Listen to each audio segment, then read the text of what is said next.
amasezerano birumvikana kuko Arteta amaze iminsi wenda uretse nko kuri Declan Rice ariko nyuma yageze n'abakinnyi bari gusoza amasezerano, abakinnyi bari free agent bano ba Sterling, ubona nyine zitara transfer ziremereye cyane. Ariyo mpamvu yavuze ati mu byo ngomba kugana na Bertrand uko tugomba gukora transfer ziremereye. Muri izo transfer rero kimwe mu byo abafana ba Arsenal biteza no kureba umwataka wenda azazana muri iyi kipe, hari mu bataka bagiye bavuga barimo Gyökeres, barimo ba Alexander Isaac, barimo n'uyu Victor Osimhen.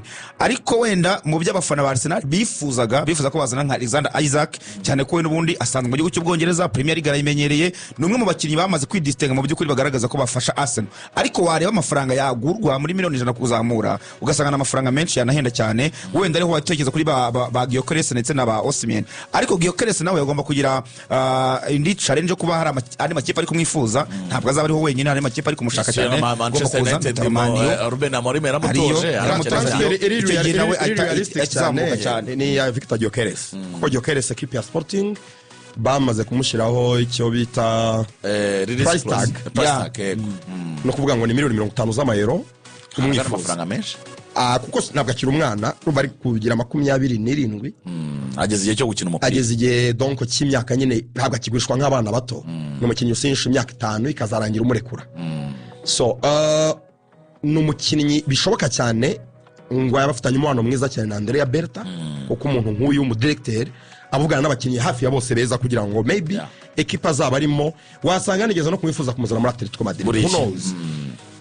Iyo uvuze rero kuri Alexander Isaac, umuntu wese arabizi ko imari ishyushye ku isoko mukinnyi equipe yose yakwifuza ari Alexander Isaac, kuko ni mwiza cyane kuruta Gyökeres mu mikinire, ni complete forward. Ariko ikibazo ni kimwe, ari muri equipe ya Newcastle, mu makipe meza muri Premier League mu bukungu no muri ambition. Ni ikipe bishoboka ko yabona qualification ya Champions League next season, biracyashoboka. Ni ikipe yatwaye igikombe nyuma y'imyaka 70 mu guhemba neza. N'ubundi Alexander Isaac ari muri equipe ya Sociedad, Arsenal yaramwifuje, yatanga miliyoni 50 z'amayero.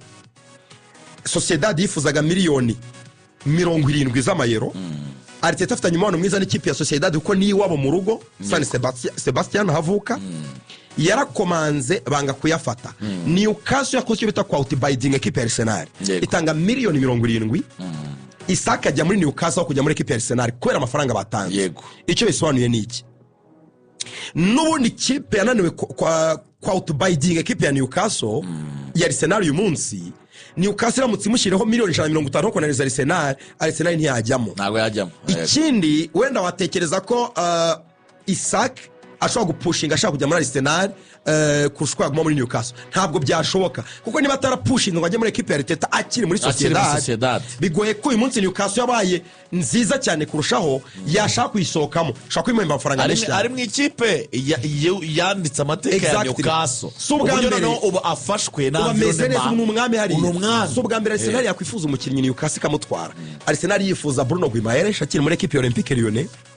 N'ubundi Arsenal baciye amafaranga menshi ntiyatanga, Newcastle atanga. So kuvuga ko Arsenal yavana Alexander Isaac muri equipe ya Newcastle 90% bidashoboka. Abandi bakinnyi rero abaramutse babuze Isaac bahengekerezaho, Arsenal ntabwo yigeze igira ikintu na kimwe kigaragaza ko yifuza Victor Osimhen kubera wenda imikinire ye n'imikinire ya Arteta bishobora kudahuza. Ahubwo abandi barutayizamu muri classe B harimo nka uyu musore wa Leipzig w'umunya-Slovenia Benjamin Sesko bamucaho miliyoni 50. Arsenal itekereza ko ahenze cyane ku urwego ariho. Bavuga ko rutayizamu miliyoni nka 40-30. Ariko impamvu ahenze yongera amasezerano ejo bundi, amaze kongera amasezerano, bagomba kumugura ari gusoza amasezerano, bararinda banza kongera amasezerano. Undi hari rutayizamu ikipe ya Frankfurt umufaransa bita Igor Kitike, nawe uri ku isoko atangiye kumera neza cyane. Hakaza Petr Navrahovic muri Juve utakibanza mu kibuga wasubiye inyuma cyane. Arsenal yigeze kumwifuza yanga kujya ahitamo equipe ya Juve, biragoye ko Arsenal yamusubiraho ava muri Fiorentina. Urebye rero realistically cyangwa se ibintu ubona byashoboka byakwimaterializa ni transfer ya Victor Gyökeres miliyoni 50 Arsenal yazitanga kuko yatanze 100 kuri Declan Rice, yagitanga amafaranga menshi kwa kinyi batandukanye kuri rutayizamu wazaga itabanza mu kibuga straight. N'imibare iramuvugira. yes Ruben Amorim avuga ati Marcus Rashford ntabwo ari umukinnyi wanjye ku buryo namuganira ariko gusa kuba ari muri Aston Villa tukaba twaramutwitije iyo yitwara neza n'ubundi bari inkuru nziza kuri ekipe yacu no kuri Anthony n'ubundi n'ibyo ngibyo ariko hari n'amakuru yavugwaga kuri Bruno Fernandes ko ashobora kwifuzwa na Real Madrid ariko ye yavuze ko abakinnyi batatu mbere na mbere kuri Bruno abantu batekereza ko kuko ameze nk'inyenyeri iri mu mwijima muri Man United ashobora kwifuzwa n'amakipe akomeye sibitunga Real Madrid nandi makipe akomeye nka atandukanye nka za Bayern Munich za Inter Milan nandi yavuze ko atazagenda bize ko bazamugumana mu gihe kiri imbere kuri Rashford bamazaga cyamuvugaho kuri form afite ibitego ari gutsinda no muri weekend yatsinze 2 buryo hamagaye muri equipe nationale Anthony buryo ameze muri equipe ya Real Betis yavuze ko iteka ryose bishimishije ibona abakinnyi bawe bari mu ntizanyo bari kwitwara neza ariko ntacyo bavugaho kuko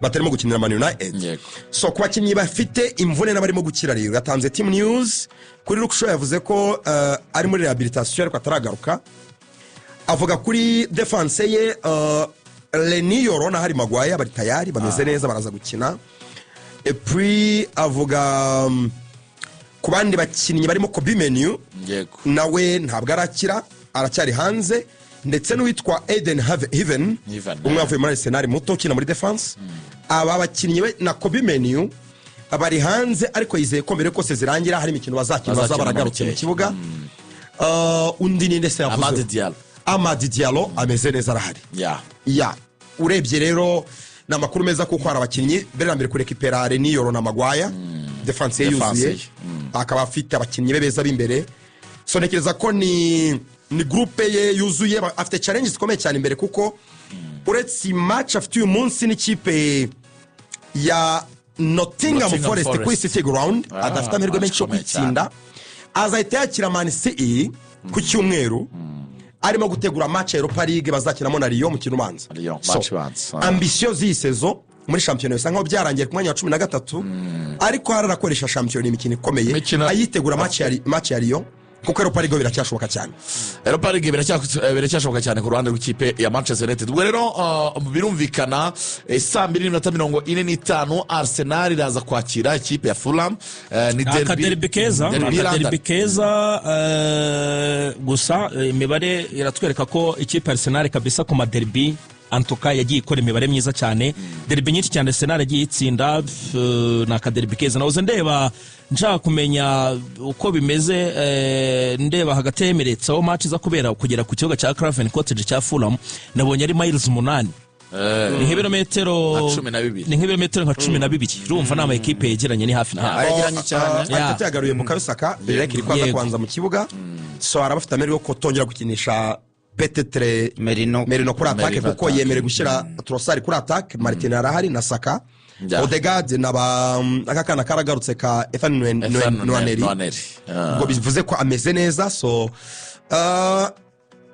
iyi match irakomeye kuko Fulham ni ikipe igora Arsenal cyane gikora no kubikombe umutoza muhanga cyane Marco Silva na makipe aziranye kugorana cyane ni ikipe igira abakinnyi benshi bava muri Arsenal nk'ubifite bane bavuye muri equipe ya Arsenal bane kuva kuri Emil Smith Rowe Ben Leno Willian Nelson Nairobi ni batanu n'abakinnyi benshi so n'amakipe aziranye cyane Marco Silva n'umutoza mwiza ariko Fulham nayibonye muri FA Cup mwanya wa 8 ifite amanota 45 nayibonye kuri FA Cup itsindwa yaragazwa na Crystal Palace na Palace bitasabona iri hasi cyane ntabwo Fulham igipfa gushobora Arsenal mu rugo ariko match 31 mu rugo rwose Arsenal muri match 31 Fulham ntirakoraho yatsinzwe 24 inganya 7 ariko ikibazo recently Fulham bamaze imikino 3 Arsenal itabatsinda mu mikino 3 Fulham banganyijemo 2 ibatsinda imwe urabizwa na match ruka banganyije igitego kimwe kuri kimwe byo Arsenal ihabwa ikarita y'umutuku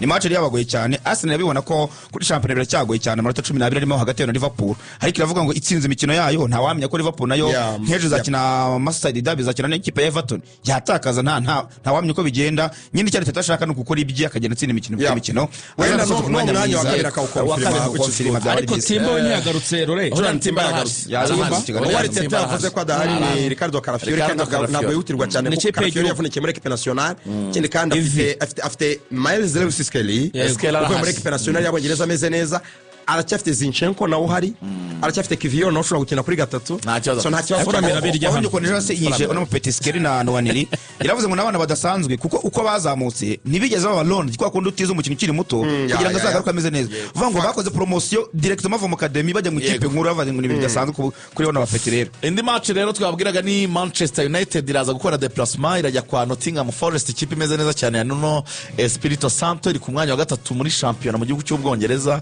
iraba iri wabo kuri City Ground. Nottingham ifite ambition ziruta za Man U muri iyi season muri Premier League kuko Yeah. usibye no kubigikombe bigishoboka ariko irashaka gusimanta Big Four. Cyane Big Four bivuze ko nyuma y'imyaka myinshi cyane izasubira muri Champions League. So iramutse itsinze rero nk'iyi match ya Man U yatigira amanota 57 Arsenal ikoze faute urumva ko deje ishobora kwica igafata umwanya wa kabiri which is fantastic. So kuri City Ground baririmba ya ndirimbo yabo bita Mall of Kintyre za ndirimbo zabo wana zituma stade yayo ari umuriro ubwo ewana mani kuri match nk'iyi ni n'umukiye bawuryo wa Nottingham Forest ko bakiri bataratangira kumanuka cyane n'amakipe yahanganaga cyane n'ikipe igora mani ku buryo bukomeye ni match ikomeye cyane n'abakinnyi bari muri forme ejo wenda baraga abakinnyi babanzamo 11 icumi bose bahamagaye mu makipe yabo y'ibihugu iri ku rwego rwiza cyane yo mugira ikimara Marinakis abafite ibibazo harimo Morgan Gibbs White yagize akabazo ubwo bakinaga nyine extra time muri FA Cup quarter final bakina na Brighton undi ufite akabazo yagize akabazo mu rukenyerero ni rutazamu wabo witwa Chris Wood nawe ubwo yakinaga ikipe y'igihugu ya New Zealand nawe yagizemo akabazo baravuga ko baza kumwasesinga bakareba ariko abandi bose barahari. Hanyuma indi match ihari ntabwo tuyivugaho ni Wolves zibuze kwakira West Ham 2:45 ahubwo twigire mu bindi bihugu barabakina ama demi finale Copa del Rey match ya Real Madrid na Real Sociedad nabonye muzamu Thibaut Courtois atari buze kubanza mu kibuga kubera ko afite ikibazo araza gufata Andre Lunin. Real Madrid iraza kwakira Sociedad ni match yo gutsinda kuri Real. Yep, kipe ya Real Madrid irashaka gutwara Copa del Rey yanataye intambwe nziza cyane mu kintu banza muri demi finale yatsinze Sociedad igitego kimwe ku busa no gusimanta iyo win.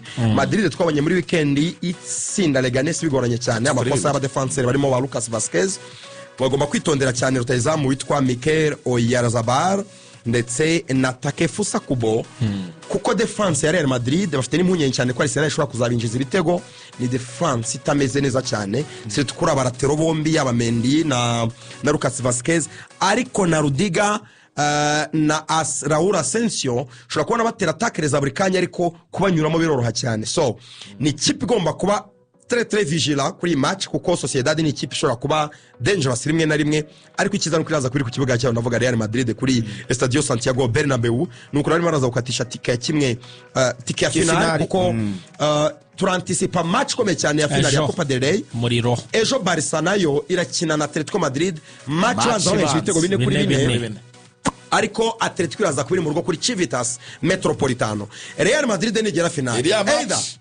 final tuzabona Simeone yavuze ati ndakwataka uko byagenda ko yataka cyane Atletico ariko kibuga cye stade yuzuye ndakwataka rwo Barca na Atletico mu mikino ibiri bamaze gukina muri iki gihe cya vuba batsinanye ibitego 12 exactly ibitego 4-4 banganyije muri Copa del Rey ejo bundi Barca itsinda 4-2 itsinda Atletico Madrid ibitego 12 so rero kwataka cyane Real Madrid iranticipa match komeye cyane ya final ya Copa del Rey kuko nigera final either izahura na Atletico Madrid bizaba ari Madrid derby cyangwa se bahura na Barca ibe classico. So urumva ni Copa del Rey muri saison nayo iri très intéressant ubushize numva twarabonye final y'umwumbati ya Mallorca na Bilbao yagitwaye wari umwumbati kabisa ariko this time turanticipa match ko byagenda kose kuri final ni match ikomeye cyane. Mbappe ari muri forme ari atsinze ibitego biri muri weekend so twiteze ko we na Jude Bellingham ashobora kongera gukora ama connection bagatsinda ibitego kuri mugoro. Empoli iraza kwakira Bologna ni ku isaha ya 3 z'ijoro nabo ni demi final ya Copa Italia imwe ya Copa Italia iza kwa ku isaha ya 3 n'igice ku isaha ya 3 zuzuye. Empoli na Bologna irakomemeze neza ifite umutozo ukomeye witwa Vincenzo Italiano ariko nanone nabo uwitwara neza arabizi ko azahura n'umu adversaire ukomeye kuko ejo kuwa gatatu hari derby de la Madonnina. Inter Milan izahura na AC Milan kuri San Siro. Ni match ikomeye cyane, urumva nabo bafite Copa Italia na Interesa kuko haracyari imigugu bibiri yaba Inter Milan na AC Milan. Ubwo ni match ikomeye twazukore buri mugoroba ndetse no ku mutwe. Hanyuma Arminia Bielefeld izaza gukina na Bayern Leverkusen, nabo ni demi finale muri DFB Pokal hariya mu gihugu cya n'urucabana. Sabi Alonso araza kurya neza cyane. Ahubwo mu Faransa nabo nabonye bafite nabo demi finale ya Coupe de France. Isa ni Interesa ariko iri mu surprise cyane, navuze no makuru hanze y'ikibuga. Equipe ya Paris Saint-Germain uyu munsi irakina n'ikipe yitwa Dunkerque, ni ikipe yo mu cyiciro cya kabiri mu gihugu cy'Ufaransa. Reka twitege ko Paris iza gukomeza byoroshye, ariko nanone ku munsi w'ejo kwa gatatu hari match y'ikipe ya Stade de Reims izahura n'ikipe yitwa AS Cannes iyo mu cyiciro cya kane. Mu makuru hanze y'ikibuga navuga ko aya makipe yombi yo mu cyiciro cya kabiri n'icya kane haramutse yitwaye neza akagera finale, dushobora kubona ekipe ikina Europa League idakina mu cyiciro cya mbere. Urabyumva ukuntu biri interessant amakipe, ariko urebye obviously nka Paris Saint-Germain birakiri kwiza gusezera ekipe ya Dunkerque, hanyuma Stade de Reims kazasezerera ekipe ya AS Cannes mu gihe ataba surprise tukazabona finale, turanticipa finale ya Paris Saint-Germain ekipe ya Stade de Reims mu gihugu cy'Ubufaransa. Ubwo ku yandi makuru abonye match izahuza ikipe ya Tottenham n'ikipe ya Arsenal izaba ari na London derby, ariko mu mukino wa gishuti bazakina ku itariki 30 z'ukwezi kwa karindwi. Agashya karimo nuko ubwa mbere mateka yabo bazaba bakina hanze ya UK, United Kingdom, bazakina muri Hong Kong. Ntajya gira na match amikona bakeba ni bwa mbere zabibaye kuba bakina match amikari, kandi bakina muri Hong Kong, bazakina Hong Kong na bazakina mu gihugu cy'Ubwongereza. Ubwo rero bizaba ari amateka akomeye cyane. 31 z'ukwezi kwa karindwi urumva azaba buri cyumweru kimwe cyangwa bibiri kugira ngo shampiyona itangire. Ni match nayo interesa cyane Arsenal n'ikipe ya Tottenham. Abakunzi ba Barcelona mwishime kuko Ander ter Stegen yatangiye imyitozo ku munsi w'ejo. Thomas Müller byamaze gutangaza ko azava mu ikipe ya Bayern mu kwezi kwa gatandatu. Yategereje amasezerano ko azamwongerera, bari baramuhaye isezerano ariko birangiye batamwongerera amasezerano y'imyaka 17 muri ekipe ya Bayern Munich. Yayihaye byose shampiyona nyinshi zitari. Harande we yavunisha ku marasiro zitagarutse mu kibuga. Ni ibibazo cyane kuri Manchester City. Igiye kwatakisha